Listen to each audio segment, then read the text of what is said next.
lovers, Ashley here with the Love and Light School, and in this video I am sharing some important tips on how you identify your green crystals.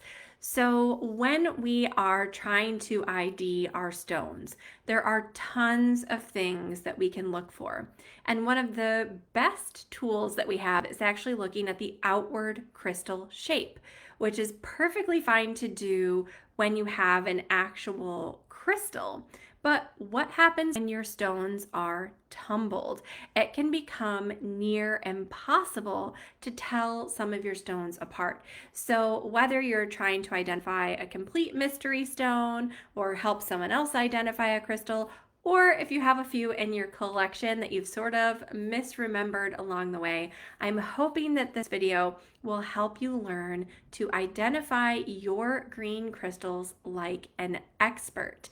So I'm going to be speaking in generalizations in this video, and I want you to know it's important that when you're trying to ID a crystal, especially for safety reasons, like making a crystal elixir or something like that, and when it comes to safe handling, you should never rely on one factor alone. You should always look for many different factors and clues that can sort of give you your overall best guess. And especially when it comes to safety, unless you are 100% certain of an identification, it's best just to substitute with a mineral that you do have a positive identification for. So with that, I thought we'd go through some common and not so common green stones that can be a little bit lookalikes for one another. And I'll give you some information about the subtle differences that you can look for to try and tell some of these crystals apart. Now, I thought we would start with some of the more lime or chartreuse colored crystals because I think these are particularly difficult to tell apart from one another. And I want to start with Peridot. Peridot is a really common limey chartreuse green crystal, sort of an apple green, and I'm going to be showing mostly tumbled stones here because again that's when they get extra tricky. If you have that outward crystal structure to look for, it can be a little bit more easy to narrow it down, but once you're working with a tumbled stone you lose a lot of that crystal's natural character and it becomes harder and harder to identify it. So how can you tell that this is a tumbled peridot and not something else? For example, peridot has a very similar color to a few other crystals like green calcite, Vesuvianite, green apatite, diopside. So for example, here is my peridot, here's my green apatite. They look very similar. How do you tell those apart? Here's my peridot, here's my green calcite. Very similar in color again. Here's my peridot, here's my Vesuvianite. Very similar.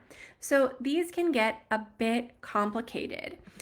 So let's go ahead and start looking at something that's not just the color, because I think a lot of us rely on color as, you know, definitely something that we can use to narrow things down in broad strokes, but then we need to be able to refine further from there. So in addition to that sort of limey chartreuse apple green color, there are some other things that we can consider. So peridot is usually transparent to translucent. You can have really high quality peridot that's very, very transparent, very clear. It'll look almost like glass. And those are usually really, really tiny because that high quality gemmy peridot usually forms in really small pieces. It's not that it can't form larger, but what's commercially available on the market is usually pretty small. The same even goes for our pieces that are more just translucent. You can see this piece, it's not super transparent. You can't see right through it like a pane of glass, but if I shine a bright light through it, you can see it is at least translucent. So some of that color is illuminated, right? You can see that right through the stone. So that gives us a good indication that we have peridot because for the most part, it's going to have some translucence. It's not completely opaque like, say, a jasper would be. So if you have a completely opaque stone, you can probably rule out peridot. The other thing about peridot is kind of goes to what I mentioned earlier.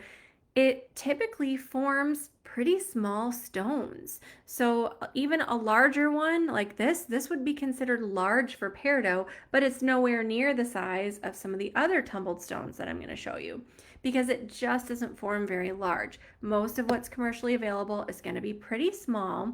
And even once you get to this size, you're probably not really going to be looking at a super gemmy piece.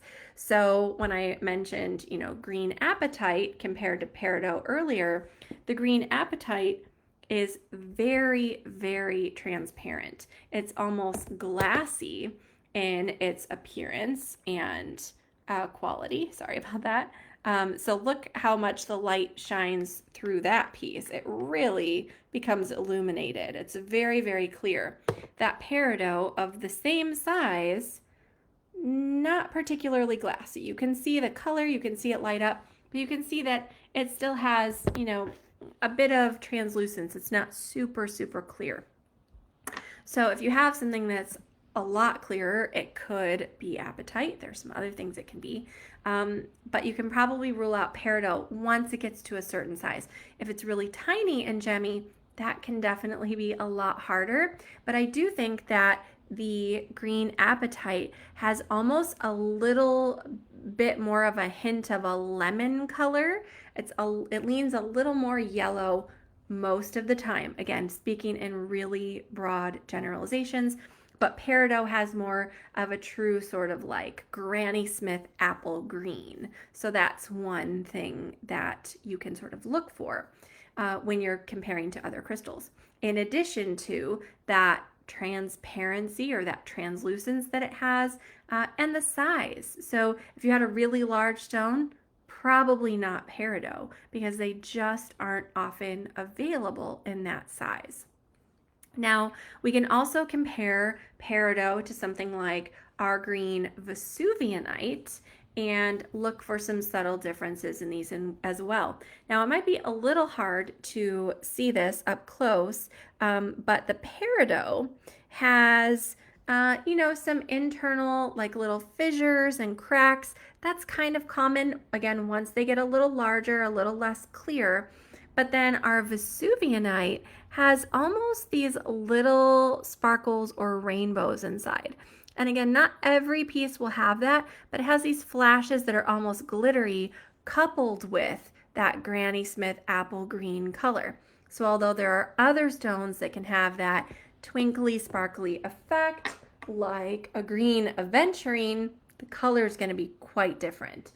Green Aventurine you normally won't see in this really apple color. It's usually a little bit more minty or sort of a deep forest green, and we'll look at that in a moment.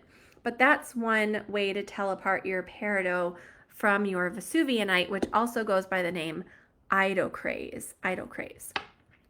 So the other thing that I think some people may mistake for peridot because of the similar color is olive opal. Sometimes this is called green opal. It's a sort of a yellowy, limey green opal from Madagascar, and it can lean a little bit more yellow or a little bit more green, just depending on the individual piece, but it's much more opaque than the peridot. It's still slightly translucent.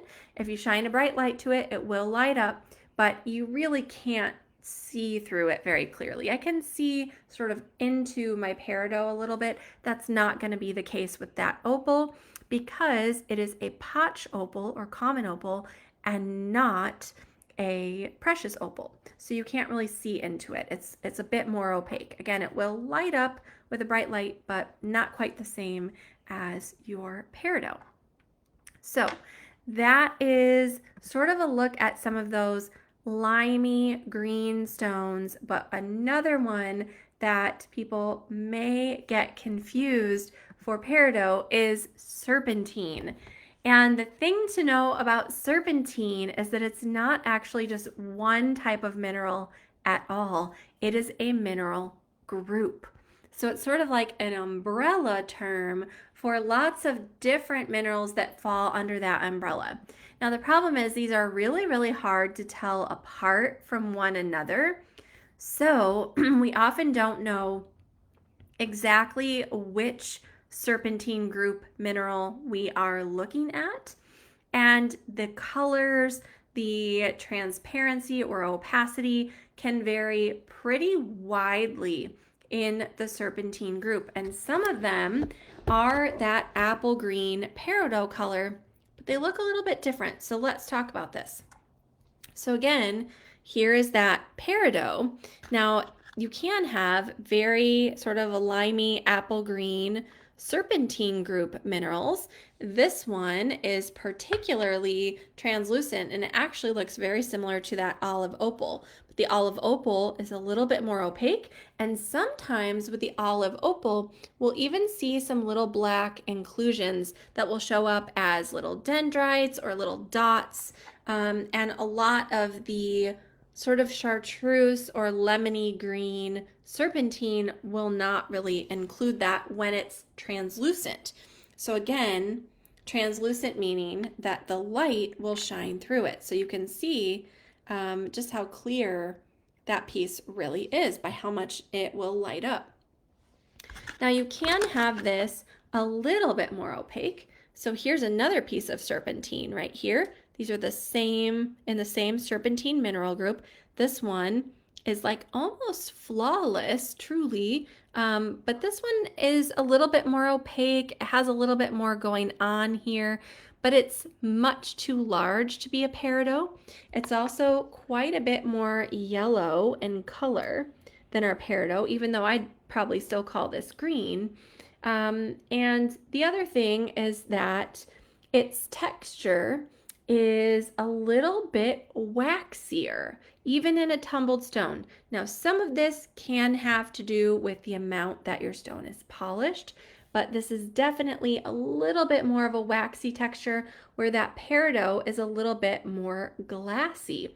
And we can even see that in the luster, which is sort of the way that the light reflects off the surface of the stone. The peridot, really glassy, the serpentine, a little bit more muted, a little bit more waxy. So that is something to look for when you're trying to compare these two minerals. Now here's another one that's sort of that chartreusey lemony green, but this has a lot of white mixed in it. And again, a lot of this comes down to the locality and the specific components that are making up the exact serpentine group mineral that you have. But I just wanted to show you how different that serpentine can look depending on the specific individual piece. Here's another one in the same color group. This one's much more opaque. I don't think you could really get any light to go through that one at all. So they can look quite different. Now there's also a serpentine, it's one of my favorite types of serpentine group minerals that comes from Peru. And it's a similar color, but it has these gray or black veins or little splotches or lines that run through it. This is sometimes called lizard stone, and this is bits of manganese that are running through the serpentine. And so this typically we see from Peru. I wonder if I have another piece in here to show you. I do not, but this is very common. You'll see these sort of gray, charcoal black veins running through. That's pretty indicative that you may be looking at a serpentine group mineral. There's also serpentine that looks totally different than this. Some of it has these white lines on a dark green surface. And this is a very common serpentine mineral that you'll see in lots of shapes because it's very pretty. This one is also sometimes called lizard stone because that's just sort of a trade name, not a trademarked name, but a trade name for some of the serpentine group minerals. And this one is also sometimes called zebra stone because it is stripy, but that's not to be confused with the black and white zebra stone that's sort of sometimes called zebra jasper or zebra marble, or the brown zebra stone that's dark brown and tan, which is also called zebra marble. So all of this gets a little bit confusing, and that's why we want to use the correct mineralogical names like serpentine. So this one, no matter what you call it, lizard stone, zebra stone, whatever. This one has these white bands, and they're actually a bit pearlescent. I don't know if that's going to show up on camera well, but they have this sort of quality that looks a bit reflective, almost like the stripes on a safety vest or on the pedals of your bicycle, how they have that reflective quality in the light. If you turn this one in the light, it's a little hard to show with the glare, but the white stripes, because of the fibers within this serpentine, will sort of flash a little bit. They have a reflective quality to them. And so this is usually easy to spot because of those stripes and because of that pearlescent reflective quality. So that makes this one a bit easy to spot, but I will say some people do get it confused with Seraphinite, which is a similar dark green color, but you can see these are very different. In the serpentine, the stripes are very pronounced, right? Those bands are very, very pronounced, very horizontal. Whereas in the Seraphinite, that darker and lighter sort of pearlescence and play of light, because this also is a little reflective, it kind of looks like crushed velvet. This is much more organic. It's more splotchy and almost feathery, and this is really in solid bands. So I have seen people selling this one as Seraphinite. It is not. This is very abundant, common, not very expensive. The Seraphinite, a bit more pricey. So just kind of know that about this stone, even though they have some similarities, very, very different patterns, and they're completely different minerals. So that is important to know. And then finally, I want to show you another sort of golden colored serpentine, but these are sort of a golden green, springy green, but these are completely opaque. Oh my goodness, I'm having a hard time getting this one out of my little bin here. It's kind of stuck in there with a tumbled stone. That's okay. This one is completely opaque, and this is called Archaean Buddstone, and it is a serpentine group mineral that was created through with some fossilized algae. So this has a very different vibe altogether. Oh, here we go. I think I got it. And here's just a big block of it. This one is much paler in color. Sometimes it'll have these little tan or gray bands in it, but they're very much finer than that Peruvian serpentine. And they sort of just look more like a desert landscape. And this material right here, completely opaque. So it's usually a little bit easier to spot that way, and it's a very soft color, and it's called Buddstone because it's kind of the color of butter, but also it has this smooth, buttery texture. Even the tumbled stone, it's almost not quite chalky, but almost chalky. You feel that there's a softness to it. And so it has this like smooth, buttery texture. And here are a few other tumbled pieces where you can really see those little tan stripes very pronounced.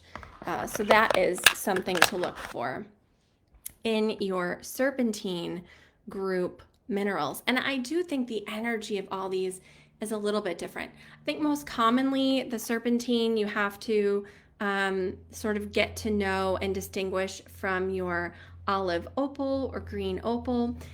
This material right here comes from Madagascar. So if you know the origin or locality of where your stone came from, that can help you sort of cue into some of these differences in identity, because that olive opal won't come from a lot of the same places that the serpentine does, and vice versa.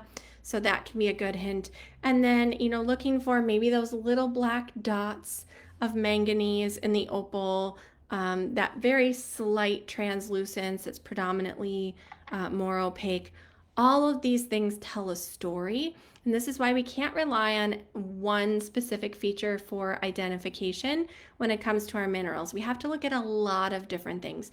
Now, of course, There are also more scientific methods of testing that we can rely upon, like specific gravity and mineral hardness and things like that. I'm actually going to talk a little bit more about mineral hardness later on when we talk about fluorite and green calcite.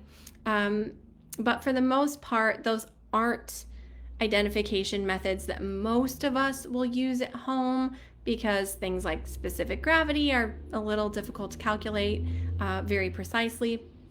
And things like a hardness test often involve scratching our crystals or minerals, which most of us crystal healers don't want to do to our crystals. So those are just some things to consider. Now I want to show you one more member of the serpentine group of minerals, but this one is really easy to spot because it is serpentine with purple stickite. And this goes under the trademark name Atlantisite. You may be familiar with it under that name. So we have that vibrant green serpentine and then purple stickite, which is formed, it sort of evolves from serpentine, which is pretty cool. And this comes from Tasmania, and that's like the place where we find it best. In this like very, beautiful, easy to identify combination. So this is actually a rock because it's a combination of two different minerals. So if you see something like that, and this is showing a little gray on camera, but it's actually sort of a plum purple color, then this makes this one really easy to tell apart from other things. So that's our little look at, excuse me, at serpentine. One other thing to know about serpentine is it's often sold under some other names that are a bit misleading. So it's sometimes called new jade or Korean jade. And so a lot of those more vibrant colors are typically sold as jade, but that's not actually accurate at all because they are serpentine, not jade. Now, jade itself, I want to talk about next, and we can break jade, true jade, into two different minerals. It will either be jadeite jade or nephrite jade. And the main way that jade differs from serpentine is not just in its appearance, because sometimes it can be a little harder to tell, but it's in its hardness and durability. Jade is incredibly durable, and so it's used as a precious gemstone. It's used for carving, things like that, because it's so hard and so durable. Serpentine, much easier to carve, a bit softer, but not as durable. So, not really treasured and prized the same way that jadeite and nephrite are. So I think the most common jade that you'll see on the mineral market, especially in tumbled stones, is green nephrite. Green nephrite, very common, easy to get, pretty affordable still. And a lot of the green nephrite jade you'll see on the market comes from British Columbia and Canada. And there are different quality levels. This is pretty nice. It has sort of a medium green color. There's a little bit of splotching with some areas that have a little deeper color. For example, the back side of this one has a lot darker color. And sometimes you'll see some veining and things of darker green throughout it. And it's just like medium weight, very average weight, very average sort of glossy luster to it. Like most stones, it will feel a little cool to the touch if your room is cool. I was talking with my friend Nicholas Pearson about this idea that real crystals feel cold to the touch and fake ones don't. It really depends on the temperature of your room and your perception of the temperature of that stone. So that's not a good method for testing whether or not crystals are real or fake. But it will have, this little bit of a sort of glassy luster to it. But there is some jade, and this is a little bit more on the opaque side, but there's some jade that is a little higher quality that will be more translucent. The green color will be more vibrant, and this one can get a little difficult to tell apart from other minerals. But you can see, if I light that up, it's this very beautiful color of green. Very, very vibrant. And that's a highly sought after quality of jade. So you'll sometimes see it called BC jade. There's also Siberian jade, which is a very nice color. But these are all going to be nephrite. Jadeite jade can be this green color as well. It's often a bit lighter in color. That would also be considered a genuine jade stone. Now, there's some things that I also want you to know about jade. So nephrite, which we've been talking about here, can also come in other colors. So we see this a lot in Central and South America, particularly in Guatemala. We can see jade that is purple, that is blue, that is black, comes in a lot of different colors. It's beautiful, and again, it has that same durability. That doesn't really apply to our discussion here about green stones, but just a fun fact, interesting to know. And we also see a material called Indian jade on the market, along with some other things that are called jade. So we already talked about serpentine, which can be called new jade or Korean jade, and it's not jade at all, it's just serpentine. But you'll often see in crystal listings, especially from big marketplace sites like Amazon or eBay or Etsy, people will say things like jade quartz or Unakite jade or oh my goodness, I can't even think. But they just add the name jade to pretty much anything that's like green or yellow or white. And most of these minerals are not jade at all. They're just different varieties of quartz or onyx. Sometimes those have even been dyed and enhanced.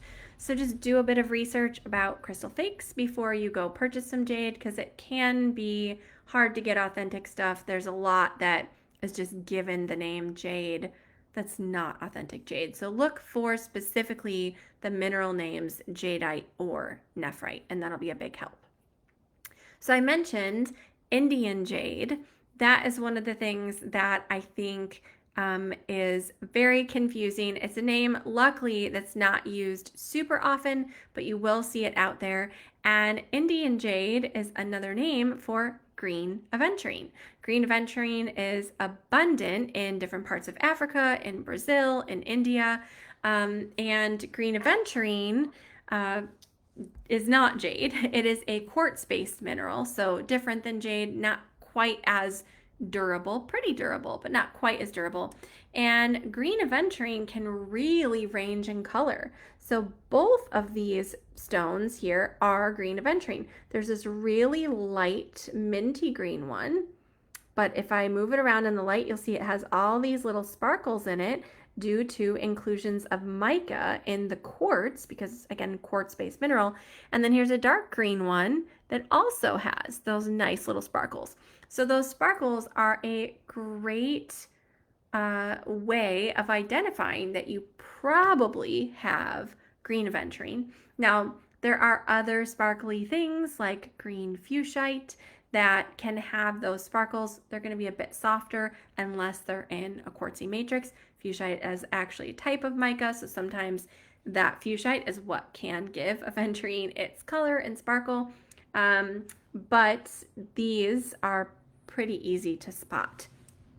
So look for the sparkles, and you probably have green aventurine. But remember, I also said before, Vesuvianite, which is also known as idocrase, sometimes has those little sparkles in it as well. You can kind of see them there. They're not as pronounced, not as prominent, and not as uniform as they are in green aventurine. And they're a bit smaller. They're sort of like more, if you imagine like the finest grain of sand, it's almost like that's how fine those sparkles are in a Vesuvianite. And again, not every piece of Vesuvianite will have that. Whereas in an aventurine, they would be more like a grain of salt. So in size comparison, sort of think about that. A little bit more chunky glitter. We're looking at probably aventurine. So that is good to know. In addition to these green stones, we also have Bloodstone. So this one also from India, from Brazil, from Africa, and it is a deep green variety of chalcedony. Now, if I hold it back here, it looks almost black. I have on sort of a navy or indigo blue colored shirt, and it's so dark green, it looks almost black.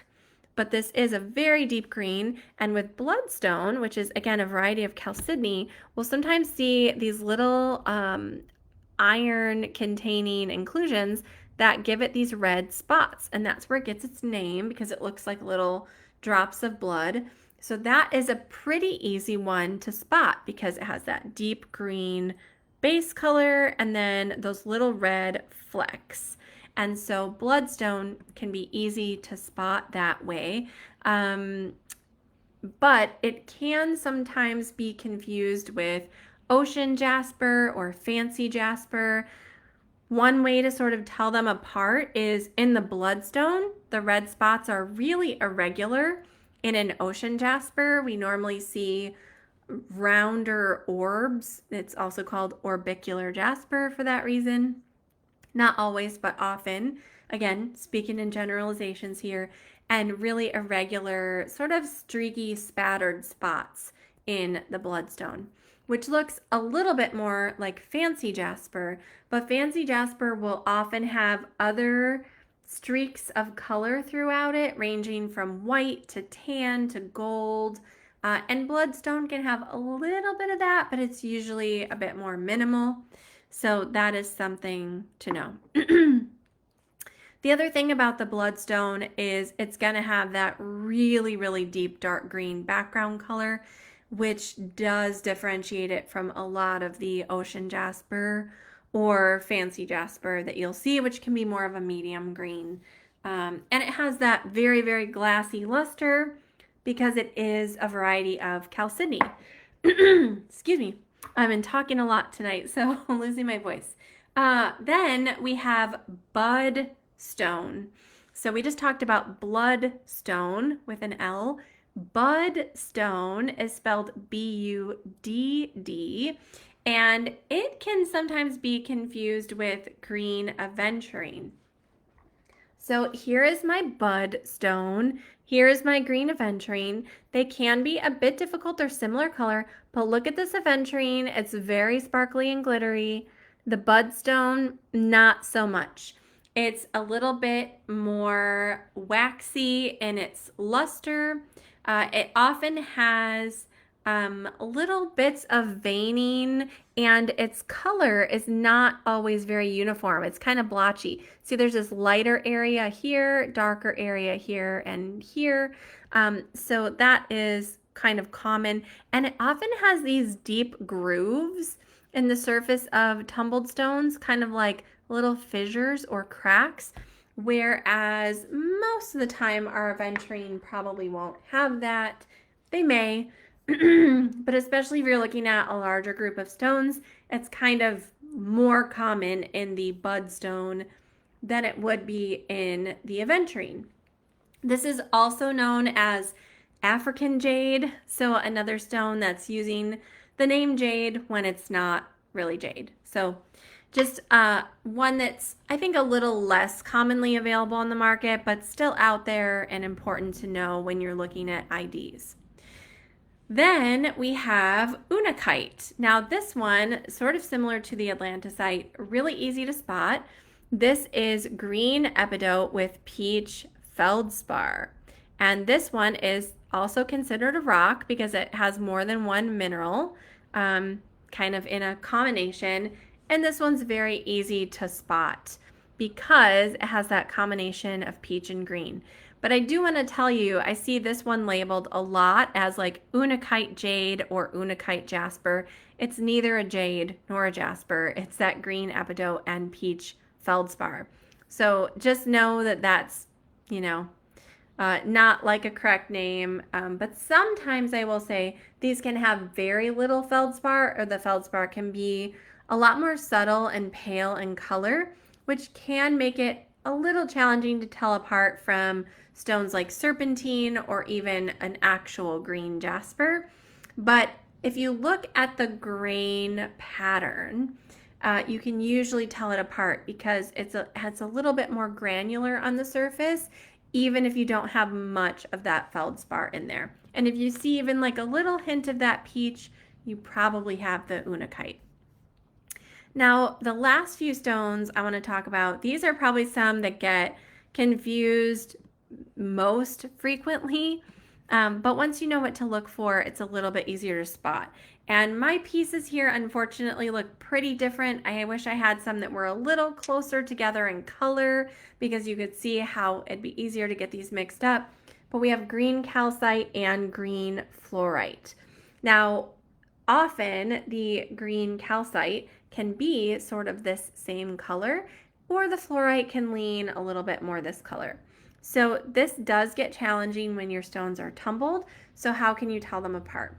Well, if you were willing to do a hardness test, green calcite is a 3 on the hardness scale and fluorite is a 4 on the hardness scale. So this is harder. So you would be able to scratch the calcite, but not the fluorite with that testing method. The other thing is calcite has a really sort of waxy, porous texture. You can see that on the surface of this tumbled stone compared to fluorite, which is much more lustrous and glassy. So even when your stone has a higher sheen polish on it, it's still going to be a little bit more waxy and porous compared to that fluorite. So that's something to sort of look at. A lot of times you'll also see inside the calcite these sort of feathery bands. Now you can have like feathery looking inclusions inside the fluorite. See here, it's a bit feathery looking inside, but they almost look like they're trapped inside. The ones on the calcite usually look a little bit more like they're right on the surface of the stone. So they come right up to the surface of the stone. And so that can be something else to look for. And you can actually sort of feel those a lot of the time in your tumbled calcite because it is so soft and porous. So these are some of the ways to tell apart these very complicated minerals, not just when they're tumbled, but also when you just have rough chunks. Sometimes folks get confused if it's calcite or fluorite, and all these things can sort of be used to, take into consideration for an identification. Now, the last thing I want to say about fluorite is that in addition to being able to tell it apart from calcite through the things we talked about, if you have any other color zoning present, like some blue, clear, purple, you probably have fluorite because most of the fluorite on the market isn't just solid green like this. It's coming out of China. It's more of the rainbow fluorite variety, and it will have some of the color zoning with those other colors present. Whereas if you have a green calcite, if you do have color zoning, it usually leans a little bit more in the like brown, gold, or tan zone because those are the colors that often sort of come together in the calcite. The very last stone I want to talk to you about should be an easy one to spot, but I did want to cover it still because it's a very popular green stone, and that is malachite. So malachite is a copper-based mineral, which means it's going to be heavier, just a little heavier than your average tumbled stone of the same size. So for instance, there's quite a big size difference in these two, but they're about the same weight because the malachite is just that heavy from all the copper. The other thing to look for with malachite are very swirling organic patterns of light green and dark green. Sometimes the dark green is so dark it'll almost look sort of black, and this one is sort of very organic and swirly. A lot of times it'll be more in bands or stripes. If you have a really, really lightweight piece, it may be fake. It may be made of resin instead of an actual malachite stone. And the luster on your malachite can really vary a lot. It depends mostly on the polishing and processing. So you can have a higher luster like this piece where it looks a little bit shiny, or it can be a little bit more of a matte finish. And just be careful of those fakes because There are a lot of them out there. I think that is it for a rundown of our most common green stones and how to tell them apart. If you've forgotten what they are, you're trying to ID one. I hope that this has been helpful and informative for you. If you have a question about a green stone, feel free to connect with me on Instagram at Love and Light School. You can send me a DM with a picture of your crystal, and I will help point you in the right direction for identification if I'm able. Thank you so much for watching. I look forward to seeing you next time. Many crystal blessings.